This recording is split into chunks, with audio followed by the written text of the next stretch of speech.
चलिए न्यूज पर व्यूज पर आज हमारे साथ बात करने के लिए गल्फ ऑयल का मैनेजमेंट है। नतीजों और बिजनेस पर आउटलुक पर विस्तार से बात करेंगे कंपनी के एमडी और सीईओ रवि चावला से। रवि सर, गुड मॉर्निंग, आपका बहुत बहुत स्वागत है। इससे पहले कि हम इंटरव्यू की शुरुआत करें, मैं जरा गल्फ ऑयल लुब्रिकेंट्स के बारे में आपको जानकारी दे देती हूँ। हिंदुजा ग्रुप और गल्फ ऑयल इंटरनेशनल का हिस्सा है, देश के लुब्रिकेंट मार्केट की दिग्गज कंपनियों में से है और दुनिया भर के 100 से ज्यादा देशों में कामकाज है। तकरीबन 400 तरह के ऑटोमोटिव लुब्रिकेंट्स ये कंपनी बनाती है। रवि चावला सर की अगर बात करें, मुंबई यूनिवर्सिटी से बीकॉम और मैनेजमेंट स्टडीज में मास्टर्स साल 2007 में मास्टर्स इन्होंने हासिल किया और साल 2007 से गल्फ ऑयल के साथ बने हुए हैं। सेल्स मार्केटिंग मैनेजमेंट का 28 साल से अधिक का अनुभव चावला सर को है। Mister Chawla, thank you so much समय निकालकर आज हमारे साथ जुड़ने के लिए। नतीजों पर ही पहले फोकस करेंगे। आपके नंबर्स निकल कर आए हैं और हमने देखा कि रेवेन्यू है या कामकाजी मुनाफा, इसके फ्रंट पर रिकॉर्ड प्रदर्शन आपकी कंपनी ने पेश किया। क्या हाइलाइट्स रहे हैं इस क्वार्टर के? Thank you ma'am.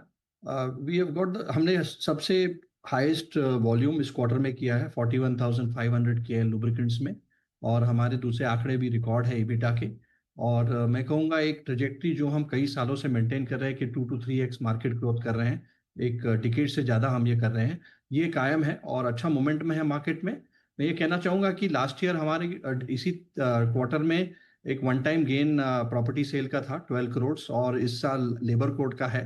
तो आप पीएटी फिगर्स जो है ये वन टाइम एडजस्टमेंट है, और हमारी ट्रेजेक्ट्री उसके बिना पीएटी वगैरह भी 8% ग्रो हो रहा है और ईविटा का भी अच्छा ग्रोथ हुआ है।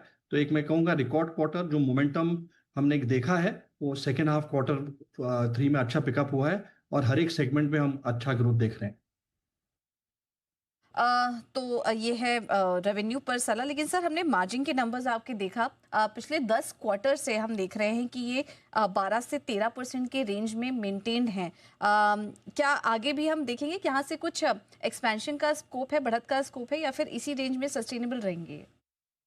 देखिए, हमारा 12 to 14% बैंड हमने जो इंडिकेट किया है, ये एक हमारा एक देख रहे हैं कि ये रेंज में रहा है। और मैं कहूँगा इस साल फॉरेक्स जो एक्सचेंज रेट का जो इम्पैक्ट है और अब प्राइस इंक्रीज मार्केट्स में हो आ रही है, तो ये हमारा एक ऑब्जेक्टिव रहता है कि 12 to 14% इसमें रहना है, और हमारे दूसरे कॉस्ट हम कंट्रोल करते हैं, और हमारा प्रोडक्ट मिक्स जो है बढ़ रहा है, B2C सेल्स हो, सिंथेटिक हो।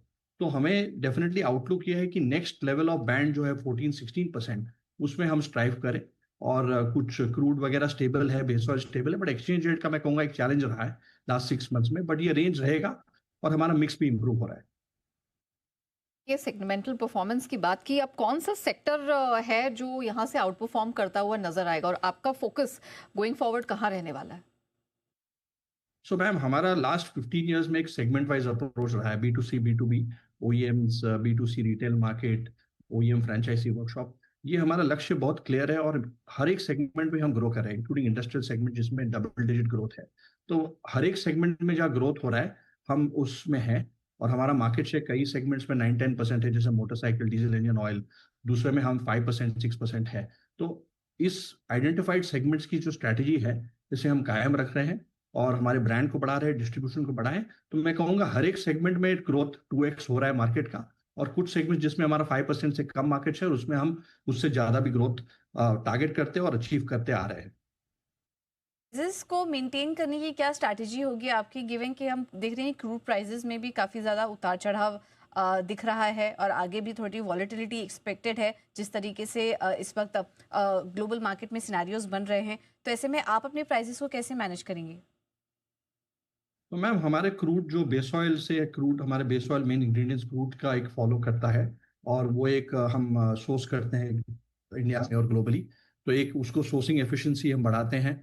और दूसरा मैं कहूँगा कि जो प्राइस इंटरवेंशन है वो डायरेक्ट OEM कस्टमर्स में एक प्राइस वेरिएशन क्लॉज रहता है, और डेफिनेटली उसको हम मॉनिटर करते हैं, और कुछ हमारे कॉस्ट भी हम एडजस्ट करते हैं, प्राइसेस मार्केट में एडजस्ट करते हैं। और बाजार मार्केट जो कि मार्केट में जो दुकानें हैं, जो लूब्स और रिपेयर शॉप्स हैं, IWS जैसे हम बोलते हैं, उसमें जो मार्केट प्राइसिंग है वो एक अच्छा पैटर्न है, एक इंडस्ट्री फॉलो करती है। और जैसे मैंने बताया, इस साल लास्ट 3-4 मंथ्स में हम देख रहे थे कि उसमें प्राइस इंक्रीजेस आ रहे थे, और अब लास्ट 2-3 वीक से हम देख रहे हैं कि प्राइस में अच्छा मूवमेंट हो रहा है उस बाजार मार्केट में। तो इसको हम एक बैलेंस्ड अप्रोच है, और हमेशा हमारा प्राइसिंग इसको फॉलो करता है। एक आपकी अनलॉक 2.0 स्ट्रैटेजी के बारे में मैं थोड़ा जानकारी चाह रही थी, जिसमें कंपनी ने कहा था कि वो लो मार्केट शेयर गेन करेंगे लो मार्केट एरियाज में, और फोकस यहाँ से ईवी वैल्यू चेन की स्ट्रेटेजिक ग्रोथ पर रहेगा। सर, इस पर क्या अपडेट है? देखिए, core lubricants next 10 to 20 years 3 to 4% growth होने वाला है, we know, in spite of EV जो आ रही है। और हमारा जो सेगमेंट वाइज अप्रोच है वो कई सालों से हम उसके लिए एक रोबस्ट मॉडल है हमारा, और ये ग्रोथ हो रहा है। तो हमारा अनलॉक जो है, एक और कड़ी कहूंगा कि मैं, एक accelerated pace of growth in segments जहां हमारा मार्केट शेयर लो है, और कंटिन्यूस ग्रोथ ऑफ 2x जहां हमारा स्ट्रेंथ है, वो एक रहेगा। प्रीमियमाइजेशन एक दूसरा है, अनलॉक 2.0 है, जिसमें हम सिंथेटिक प्रोडक्ट्स, हमारा प्रोडक्ट मिक्स जिसमें मार्जिन ज्यादा है, उसको इंप्रूव कर रहे हैं। और ट्रांसफॉर्मेशन जो है, कोर ट्रांसफॉर्मेशन, जो डिजिटल एसेट्स हम डाल रहे हैं मार्केट में, कई डिजिटल एप्स आ रहे हैं, कई ट्रैकिंग डिवाइसेस, और इवेंचुअली हम डेटा लेक क्रिएट कर रहे हैं। और एक दूसरा ट्रांसफॉर्मेशन हमारा ईवी मोबिलिटी है। जैसे आपको पता है, ईवी भी एक अपॉर्चुनिटी है, हमारे 50 ओईएम्स है, हमारे इंफ्रास्ट्रक्चर कस्टमर्स है, ब्रांड है। तो ईवी में हमने जो इन्वेस्टमेंट्स किए हैं, हम डीसी चार्जर्स, जो फास्ट चार्जर्स है, और स्लो चार्जर्स एसी, इसमें हमने शुरुआत की है, मैं कहूंगा। इन्वेस्टमेंट्स टायरेक्स जो हमारी कंपनी है, जो बनाती है, एक सॉफ्टवेयर कंपनी इलेक्ट्रीफी, और इंदिरा ग्लोबली हमारी एक कंपनी है जो यूके बेस्ड है। और ये तीनों जो कंपनियां हैं, अब अच्छा, इंडिया में आप देखेंगे टायरेक्स, उनकी भी रेवेन्यूज 70-80% बढ़ी है। और एक मैं कहूंगा, एक मार्केट है जो 400 to 500 करोड़ 3 to 4 years में हमारे रेवेन्यू और सिमिलर प्रॉफिटेबिलिटी को हम जरूर लक्ष्य कर रहे हैं उसका। Mister Chawla, thank you so much sir. Numbers के बाद